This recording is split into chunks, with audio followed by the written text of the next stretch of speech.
figured uh, have a fairly open table. I think we um, have used this time in previous sessions to focus on the oral code of conduct. I don't know if folks want to get into some of this. It may be a good exercise, just something that we did.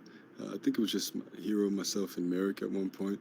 In one of these sessions recently, we got some of these uh, you know images for symbolism on the table for discussion for the first time, and ask for contributions in that way. But we can keep it, not so specific as well.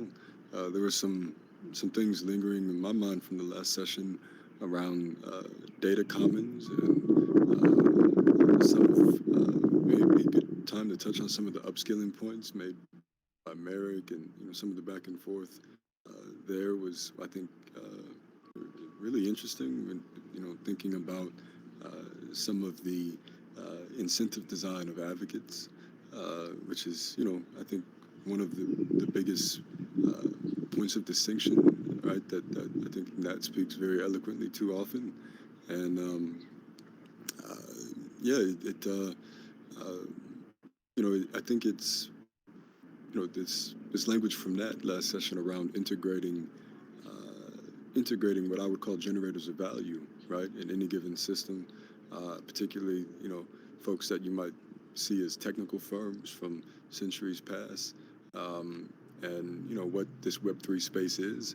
I think there's a lot of important conversation to be had, right, in terms of how uh, you know those important dialogues, those important um, blurring of the lines, right, between technical firms and what Nat called what are usually just workers, right?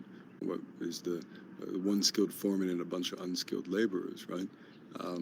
To seriously think about that dynamic and its place in history as it relates to technological innovation, right? As it relates to socioeconomic structures, and as it relates to the structures that we want to work and live in a Web3 space, right?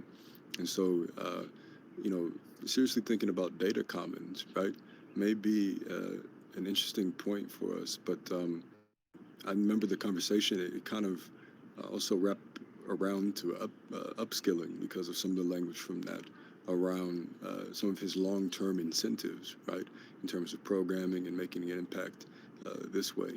Um, and I think that's a beautiful example of the way incentive design can be approached, how it can be conducive to commons at at the micro level. Right, we're used to commons at the macro with open source creative commons licensing, right? But then things get real top down, real conventional, real Western minded, so to speak, when it comes to you know the uh, the micro.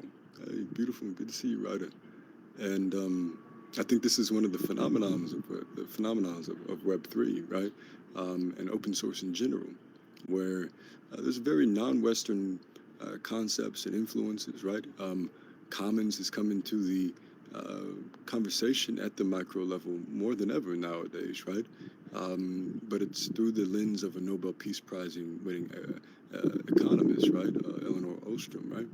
And I believe some of her original concepts are inspired by indigenous modes, but I think commons get skewed a lot, right? When considering Western structures that we have to navigate through, that we're most exposed to and familiar with, and any word, let alone commons, starts to get skewed, right, by hyper individualism, by top down structure and economics, right? So this is, I think, maybe an important point of conversation to talk about tangible uh, dialogue between data scientists and folks building Web3 applications, folks designing those applications, folks gathering community around these type of projects, these type of building efforts in the space, And there, in that same sequencing, you see uh, Nat's language, right?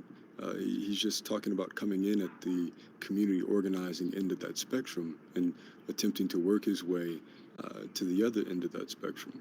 And I think that's a beautiful way of summing up uh, uh, long-term sustainable uh, incentives, right? Um, uh, and through complex dynamics, right? These that type of intrinsic motivation and long-term incentive structure that Nat embodied just in his, you know, scale of one individual, right, is a very good summary of uh, what potentially focusing on data commons how it can lend itself to um, a tangible technological dialogue, right?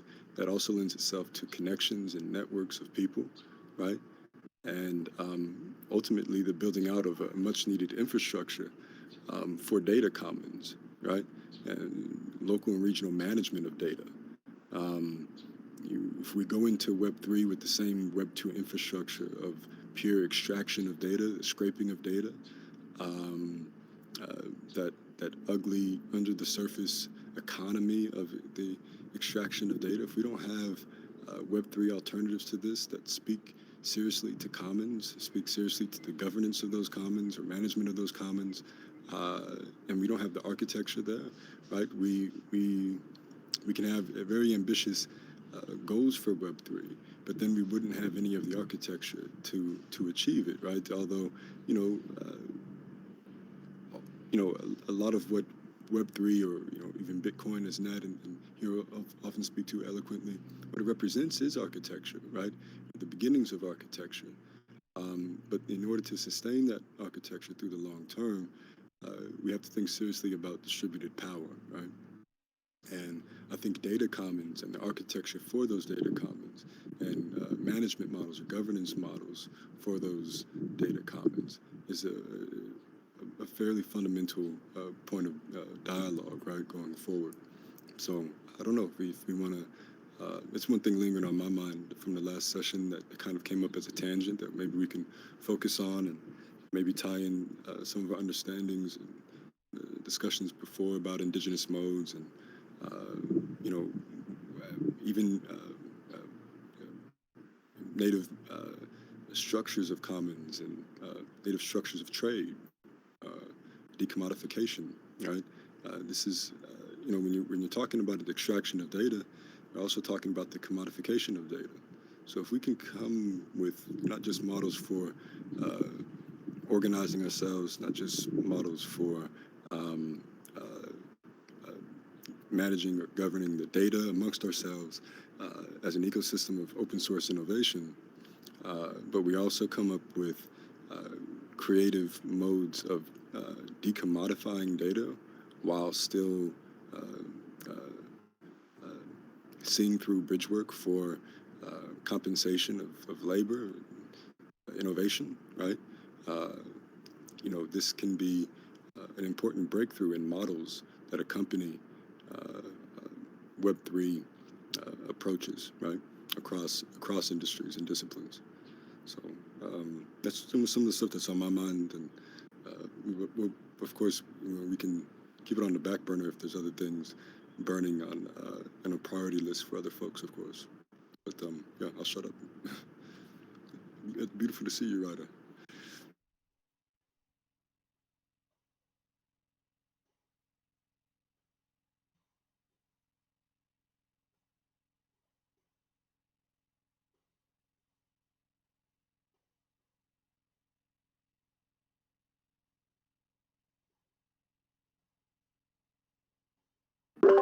Ooh, sweet dead air. Yeah, Nat's driving. I know he usually likes to get in about these uh, macroeconomics and microeconomics discussions. I remember some dialogue on that back and forth. But Hero, I know you might be holding back. But even if it's not related to that, any of these issues, there's other things on you guys' minds. Please bring something.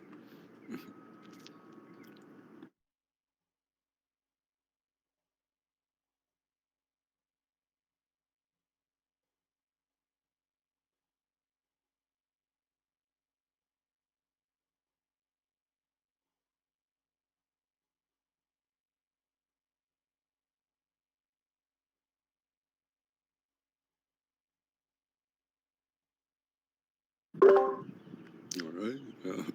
Sorry if I'm interrupting anybody talking. Sometimes my Discord does that, but I didn't hear anybody talking. Um, yeah, I think there are other things that can come up on the priority list. Myself and Hero kind of had some discussion around soft dates, around the use of the issues that's currently called active issues. Hero, I saw, I think, responded a little bit to some of your discussion. You tried to start an open discussions around the naming of the tooling and the flows.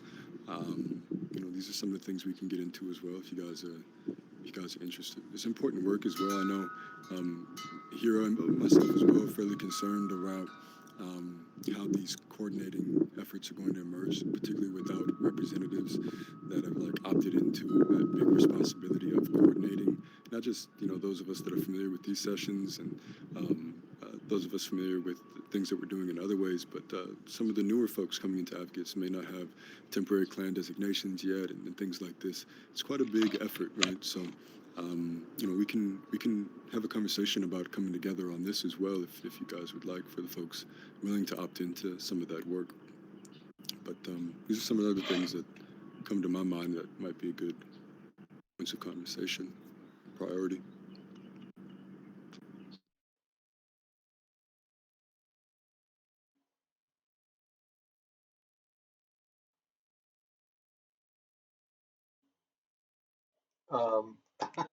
I don't know why nobody's talking, but yeah. Uh,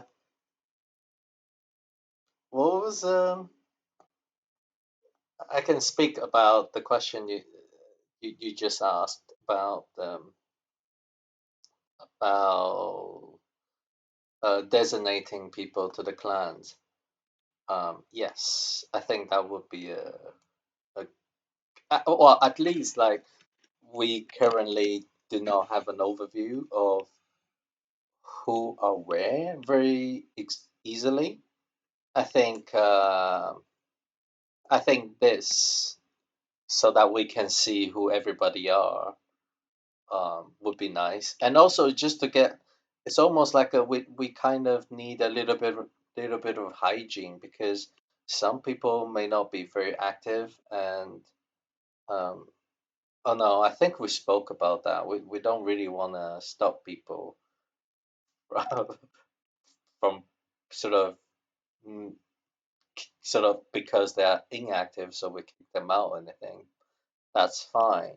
But yeah, I think would be great to have like um, a place where we can see all the like somewhere I can see who people are in each clans very easily as an overview.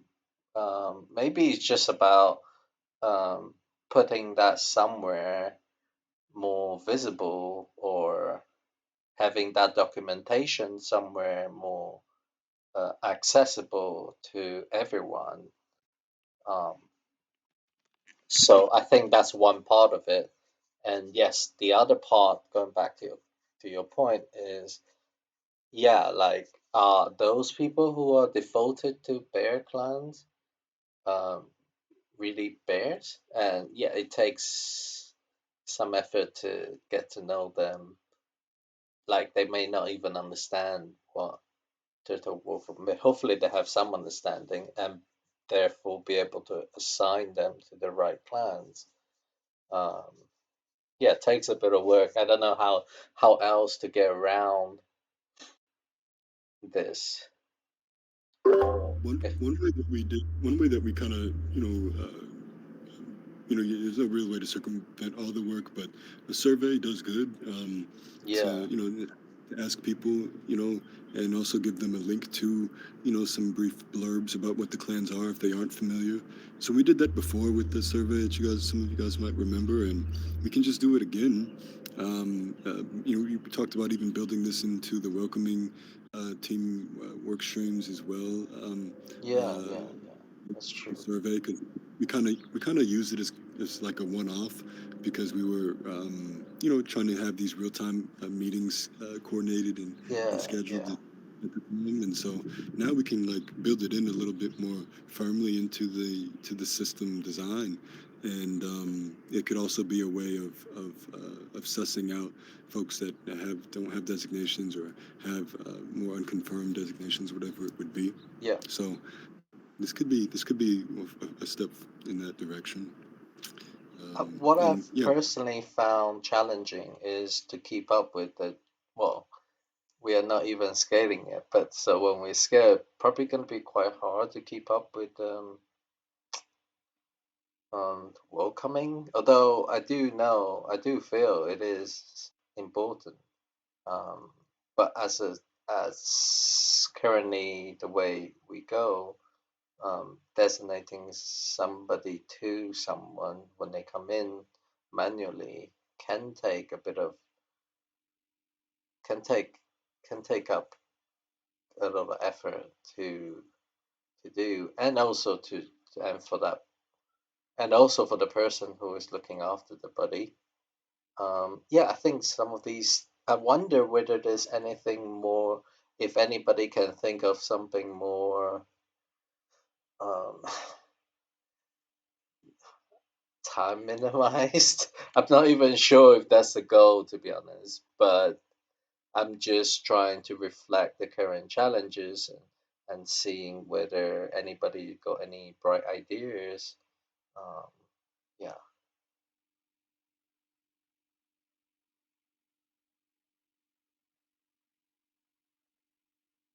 but I do have to say, like the good thing that come out of it so far is that, um, like I sort of imagined how it would be, like people seems to have um, being able to build some good, you know, online relationships. You know, um, how do you call it? Like, yeah, friends or buddies. I don't know. So I can see there is real use case there.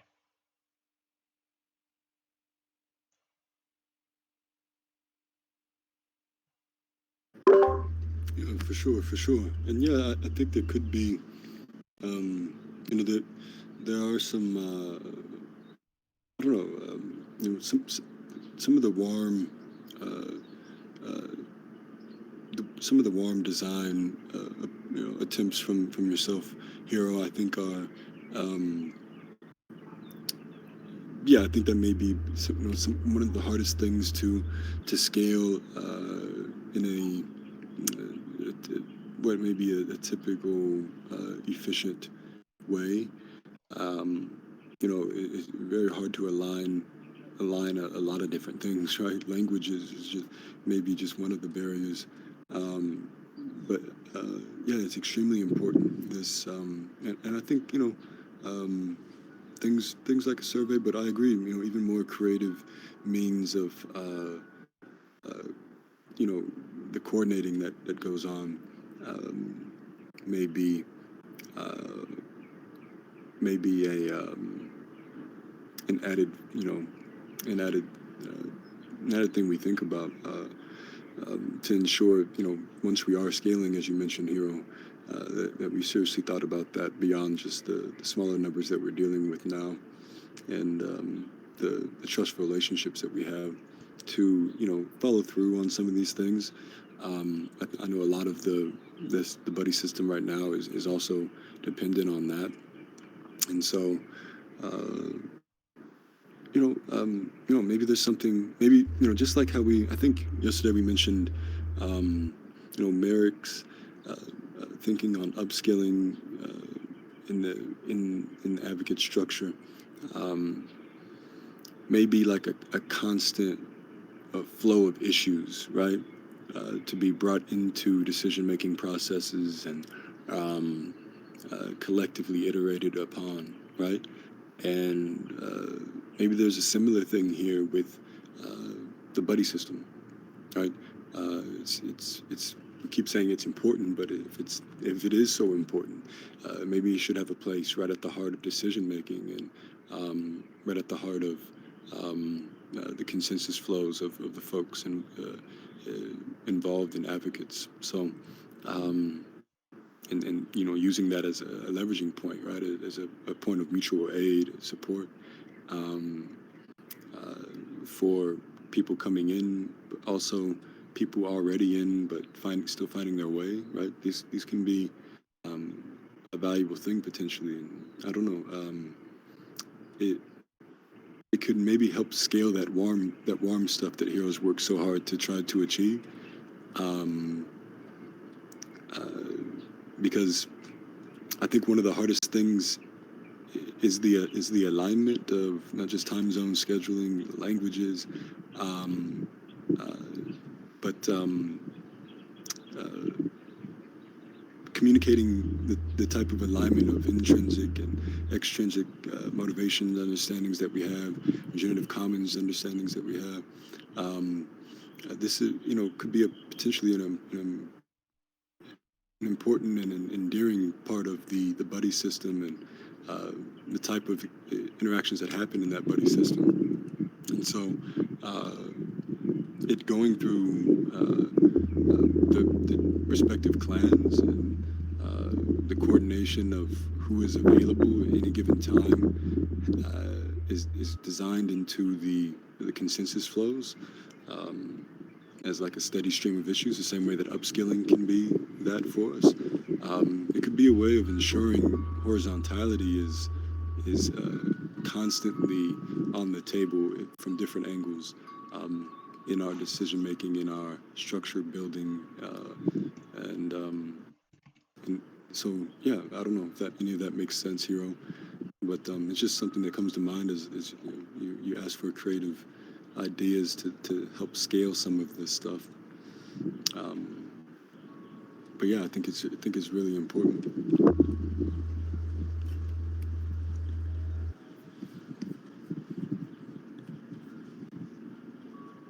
Yeah. Yeah, So my thought is like with like NFTs. I think I might have explained to other people, but like with NFTs projects, I never really need to have. I never really need to read like a lot of stuff. I never really need to get on the call with someone. I never really need things explained to me because the concept of buying and selling a JPEG is not a very complex thing, and people just generally do it for speculative reason. So there isn't typically a lot of depth to an NFT, Discord, or project. Um, but what I find quite different about Stacks Advocate is it's not something that you can just write 100, 200 word, send it to someone, and they will understand what Stacks Advocate is trying to achieve or is about. Like, and it's not really easily. Um, yeah, it takes time to, and it takes coming onto the calls and listening to you and other people debate or discuss about things to really kind of get the idea. Take some communicating in verbal communicating almost, plus some reading. I don't personally read a lot, so a lot of the things I have learned in Stacks Advocate are mostly by coming onto the call. I just personally find that easier. I know many people also find text easier. Um, but yeah, what I'm trying to say is, yeah, I do think like generally speaking, on a relative level, that Stacks Advocate is a lot more depth to this place, and that require deeper understanding, which means require deeper amount of time. And if we have people helping, that does help me personally. I think a lot. And yeah, like you, I don't know how to scale that, but yeah, yeah, just some comments. But what I think realistically can help um, the welcome thing maybe is just having more decentralize the welcome thing more. So it's not just me assigning the buddies. We could have more people. Uh, and to be frank, I haven't like thought about how to get more people assigned. So I haven't really communicated that to the welcome team. So I think what I could do is I could communicate to the welcome team, and maybe some, in terms of like scaling in the future, like if some part of it can uh, integrate a bit of maybe form filling before, say, we have a call with the buddy, like, like the form that you ask people to fill, and that can be done in advance. And yeah, um, and then joining with a real-time call. Yeah, I think that's how we could scale. So I guess the actions that could come out of it is we add more people like myself to the welcome team, or at least get other welcome team members more active like myself to be part of the welcoming and designating bodies roles. So that's one thing I can think of. And another thing is like, yeah, incorporating maybe a little bit of form filling before getting the buddy on with another buddy. That's two things I can think of. And I just want to mention one last point, which is separate, is that I do find I don't know how the people have felt since they joined after the welcome thing has been in place, because it feels like some people stickier after we have the welcome thing versus before it was just like free floating. And I do like, I am very curious how people feel about whether the welcome team has potentially connected people a little bit more, and therefore help people to return and be stickier like Nat and Doc. Um, but maybe it just we are lucky to have these people um, after the welcome thing, and because they are already people who will be interested, so it doesn't matter whether the welcome thing was in place or not, they would have still be sticky.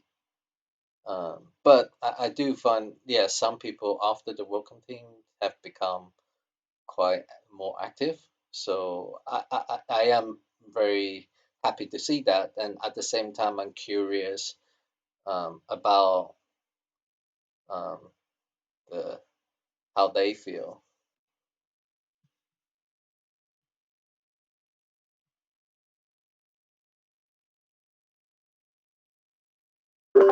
Yeah, it could almost be another survey. How is the welcome team working for you, type of thing. Especially, with the incorporation of any forms to the welcome team processes. Um, the forms kind of it may lend themselves to even more to stickier relationships, right? It's such emphasis on intrinsic motivations and things like this that is in that in some of that intake form. Um, but yeah, I mean, yeah, I think you're right, Hero, in some of the combinations as a means to scale of a survey and the welcome team as it's already growing. But I do think that that that that consistent flow of issues, right, uh, being almost a reoccurring issue, right? Okay, we have to make sure we have a solid welcoming team that's going to be available, it's aligned, right, language wise or time zone wise. All this type of the meat of the coordination that happens in between all of that stuff can be like a consistent thing to be put through the clan systems, right? Particularly uh, each clan having a wolf clan of its own, right? This is very much wolf work. It's also bear work, I think, in a lot of ways. Medicine clan bridge work to the outward with outward facing stream. So yeah, I think this could be the additional ways to scale right once we're um, uh, rolling right with outward facing content, education materials, and things like this, and really trying to get advocates out there. This seriously thinking about how it scales governance wise or what have you. I think is maybe a crucial thing to leverage. Um, but yeah, yeah, yeah, it feels a little bit better talking about this, but it also it brings up something I mentioned earlier, right, which is the coordination of this of folks. We mentioned the intake form, so I think this will be a big step in that direction. But also, um, do we should we maybe have uh, an extension of now that I think about it, maybe this can be an extension of welcoming team uh, work streams, right? Kind of a welcoming to the tooling or welcoming to the Yeah, yeah. could And be. so yeah, I just want to speak for Doc because he can't speak. So, and he oh, wrote down what he thought. So he said that he disagrees with the broader use term, just JPEGs, um, because NFT does have lots of interesting elements and aspect to it, like toolings and pools and other things. So he disagreed with me a little bit on the NFT side of things. My comment was more like generally speaking on the relative level. It's like different. Like I mean, as a user, I can easily ignore the whole depth of the NFT thing and just be a trader. I guess that could be said about here, like you can just do the thing without being as involved. Um, but yeah, I do agree to some I didn't think about like the other aspect of the NFT. So yes, Doc, I see your point and I do kind of agree with you as well. So yeah, there is more to NFT for sure. Um, and he said that the dog. Oh, sorry, dog said he's here to stay. He hasn't been as active on Discord as I once was, but he did personally find a welcome thing, made him made him explore more why he was here, and he said that it definitely helped me to be more involved instead of this is just super easy to access. Um, and with as many disco botting, which is just crazy, there's going on these days, it does help to weed it out a bit. Yes, so I just want to um, voice for dog.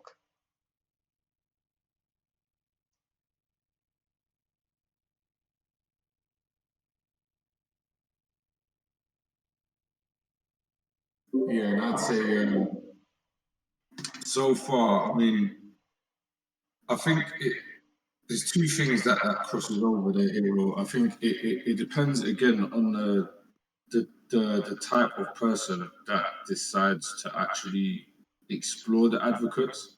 And it might seem that sometimes some people jump in and kind of just jump out or maybe don't do anything, but having that welcome party or the buddy system definitely, enables somebody to know that they're here and that there's resources and that there's people to talk to. And yeah, I mean, I mean, for us to, especially with Ryder, so thanks for your help, Ryder. Um, we definitely felt welcome into the advocates. and definitely felt like there is resources and people there to even just bounce ideas back and forth of. So so yeah, I mean, if the mentality of the person is that they're gonna come in and you know now I'm in the advox, like I don't know, everything to the moon, bro, or whatever, like those guys are not gonna maybe see it the same. Maybe those guys might think things are moving a bit too slow, in terms of where everything is currently at, because people have got short attention spans and everybody loves to click, click, click, click, click, and not even read anything. So the welcome, the system so far at least enables you to, and as Hiro was saying there, the bots as well, enables you to filter somewhat people who feel that they are actually ready.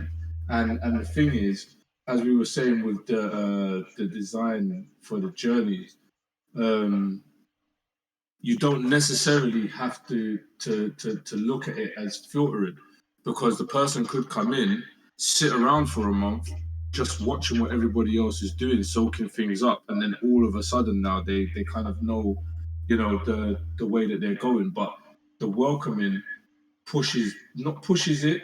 I'm not going to say pushes it because that's the wrong word, but the welcoming makes it feel comfortable that they are able to reach out at any time. They're able to start a journey.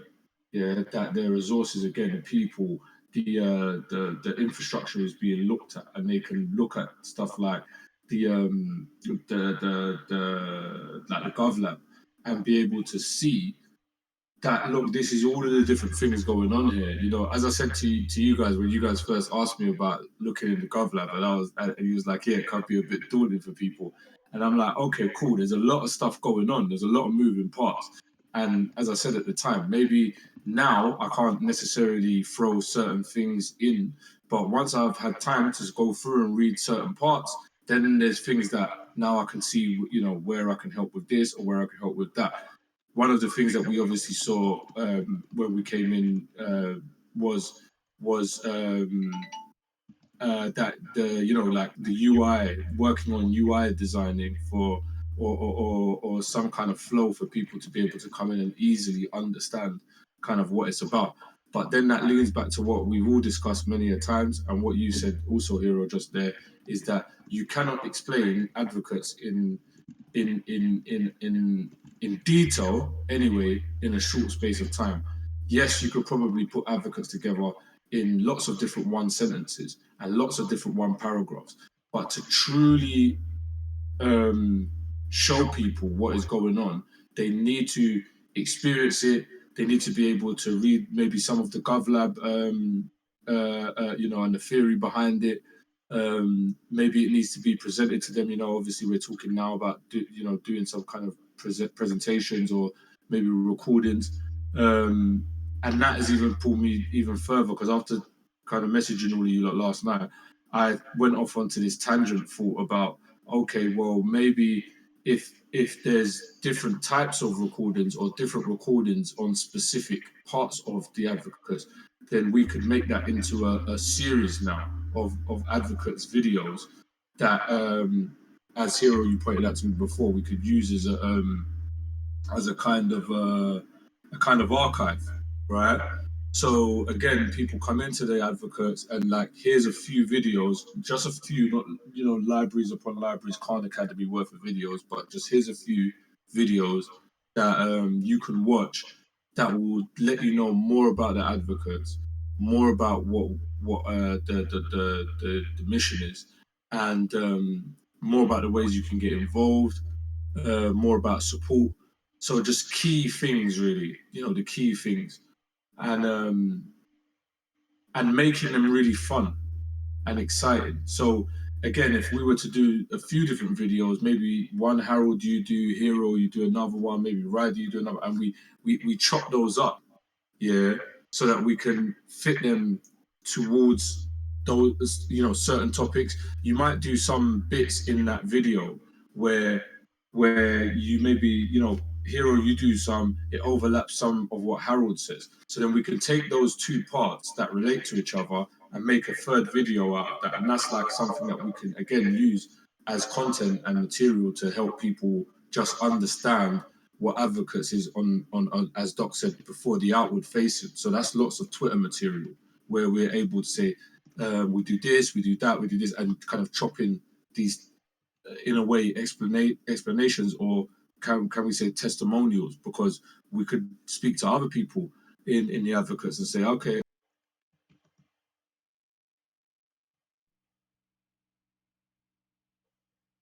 that up and make that into like a you know, like a mini ad, kind of like a little infomercial for the advocates program. So definitely from my point of view, I like the way things are being handled now, because we're able to filter things without having to have, you know, countless applications put in the front of it, or, you know, lots and lots of 2FA everywhere.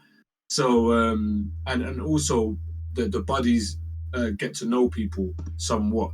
So we're also, you know, and I know Ryder's very good at checking in, like, you know, just from time to time, just to see, you know, everything. And Hero, you know, I know you check in on from time to time as well, you know, just to say, you know, you guys cool, you know, is everything all right? Or just to check in, just to catch up, really, because you meet people, you sometimes you just don't never get the chance to catch up with them again.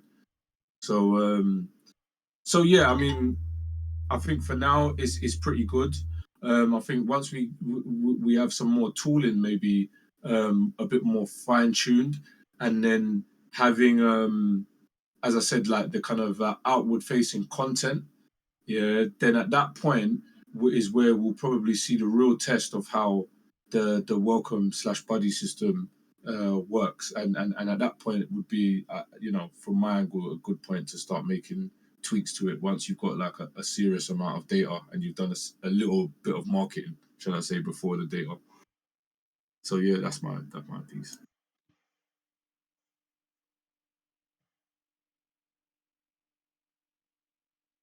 Yeah, I love the video idea. I do think that it can. I think someone else mentioned video before, but about a different topic, and was to do with scaling. Um, I think it was Werner who talked about even like having videos about the welcome team and some informational stuff that can be perhaps on the video instead of being always repeated on the call.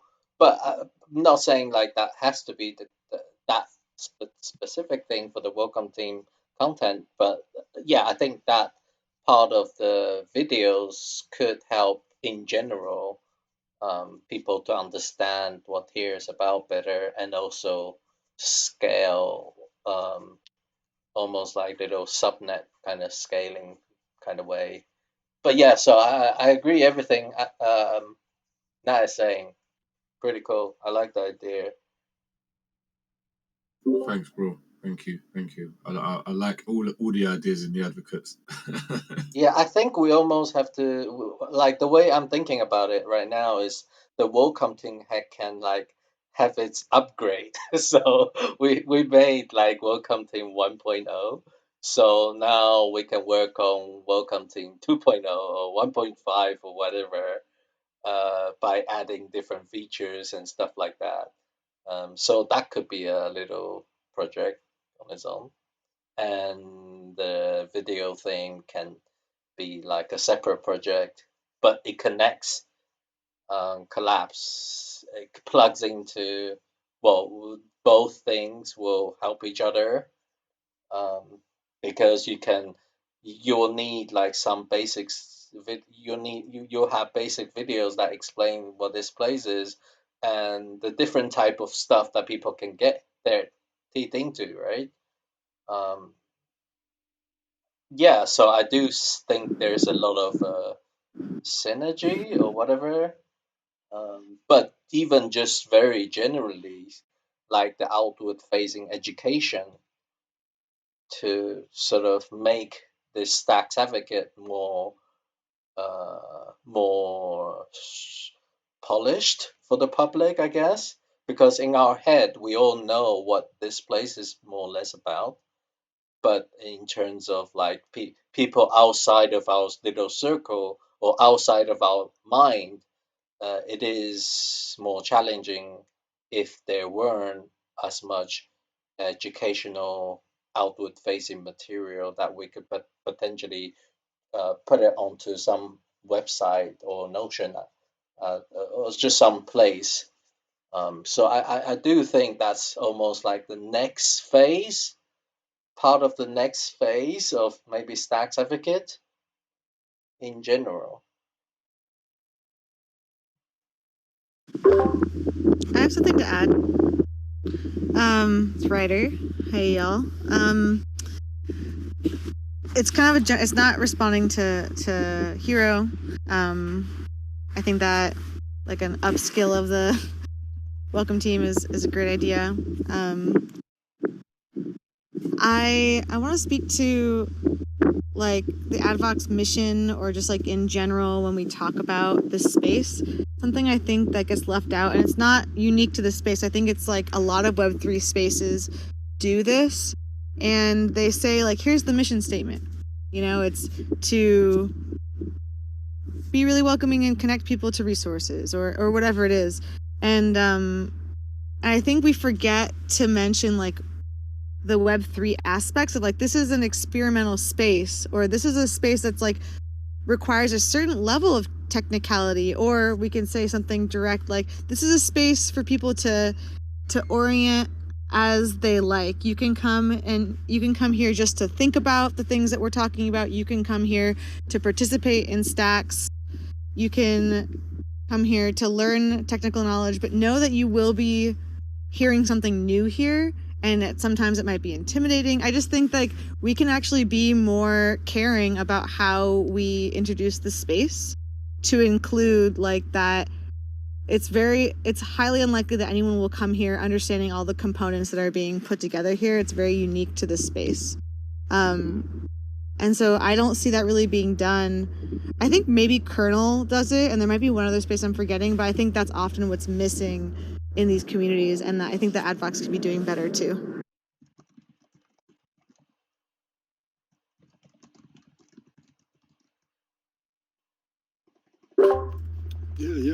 I'd agree. Ryder, actually, in the interviews that accompanied the first survey that we used, like the first like intake like form that we had, I did squeeze a little bit of that in there, just to lay a foundation for it, hopefully. And I'd agree that we strayed away from it quite a bit, right? And at the top of the meeting, I try to bring that a little bit more into the fray again with some of the data commons discussion, right? Because that does feel like it brings in, like I said, that tangible or technological dialogue, which is ultimately experimentation, research, and development in what might be a continuation of what was Blockstack collections, as it relates to Gaia Hub storage and what that means for local and regional storage. It's a pretty fundamental thing to tap into to hopefully reignite some of that experimental language. And I think the models that accompany some of that data management discussion also will reemphasize some of the experimental and research heavy approaches of the GovLab and advocates together. But of course, those are beautiful words from Nat and Hero as it relates to the welcoming team. Also from Doc, thanks for the feedback of the effectiveness of the welcoming team. And I think Nat says it best when he's talking about the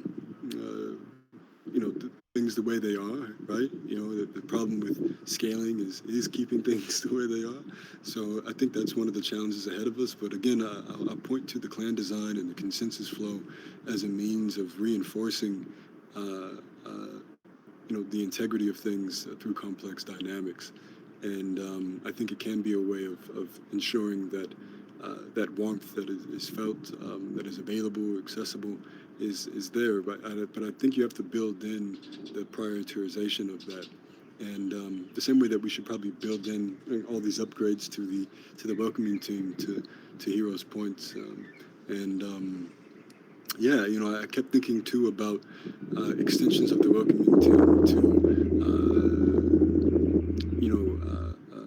as I was saying before we received the comments from Doc, um, the use of the tooling, right, or the coordination of folks into clans to use the tooling and use the active issues coming up, and and maybe this is an extension of the welcoming team. Maybe an updated version of the intake form can be distributed through the welcoming team, and this is also a chance of getting folks familiar, like focusing any of the real-time meetings that do happen from after the intake form is filled out. It can not only guide conversation towards intrinsic motivations, clan designation, which are important points of capture, but also uh, the clan flows themselves, the consensus flows, the tooling features. These things can be spoken to as well as a extension of the welcome team's efforts, welcoming people to active issues, right, that haven't experienced them before. And so maybe this is a means of using the intake form as a coordinating tool, but also using the welcoming team as a coordinating tool, almost like a in place of representatives for the time being. But it also makes sense to familiarize people with the tooling who aren't familiar. So I don't know how you guys feel about that, but it seems like it can uh, be a reoccurring trend for the welcoming team, right? Whenever there's something new in advocates that pops up, right? Whether that's tooling, whether that's important events, or whether that's important things just to catch people up on. This can be a feature of not just welcoming folks in, but welcoming folks to new things that are already in as well, right? So, yeah, I don't know how you guys feel about that, but it may, just be a means of using what we have to coordinate for the use of the tooling and whatnot. But yeah, yeah. Hopefully, we can keep things the way they are with some of the clan design and stuff like this that Ned and Hero spoke to.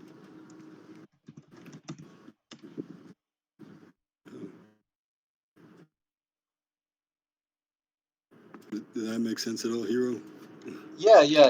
I'm just writing it down really so that we don't Oh, forget. oh, So beautiful. I'm just capturing it so that I wrote like a couple of points for upgrades in the Mm-hmm. meeting chat. Um, Okay, yeah, beautiful. that's all. Yeah, is that just for clarifying? I think 2 points. First, to clarify, is that different to upscaling, um, or is that the same thing? I'm trying to fully digest what is by the term Upskilling. upscaling. Yeah, yeah. Is Upskilling actually comes out of that generative justice project and the language that right. they used. And it's a reference to really that horizontality that I referred to in the context of uh, the integration language from that. Right, the integration of those two important layers of generators of value, the technical firms and the folks that are usually just thought of as the workers, right? Upskilling means that you're not kept as an unskilled laborer. Upskilling means that you can actually upskill yourself at your own pace, on your own terms, based on your own circumstances. This is, I think, the the the power of intrinsic motivation incentive design that is, almost ubiquitously absent from DAO structures, Web3 conversations, right? In terms of incentive design, but these are power. That's a powerful thing to tap into, whether you're talking about poor people or people that come from prestigious institutional backgrounds. Um, the the the freedom to uh, continue your craft without standardized tools, the freedom to use robust peer-to-peer communication and management to establish your tools on your own terms, right? These are things that these are things money can't really buy, right? It's things that only robust organization between generators of value can achieve, and I think it's a powerful thing to tap into. So that's where I think a lot of the power in upskilling language comes from, right? It's that the difference between that renewable energy company coming into your neighborhood, residential middle class neighborhood, and installing solar panels, minimally training folks that they employ in that local regional area, right? And then leaving with all of the capital and leaving behind none of the skills that it takes to install your own solar panels. And juxtapose that next to a community that has the accessibility to establish their own microgrid, right? And build the infrastructure themselves, right? And upskill each other, right? On building that themselves, right? And you think about the thick community that it builds, the robust exchanges that go beyond just the upskilling, that go into the relationship building, that go into the agency and empowerment that is collectively recognized.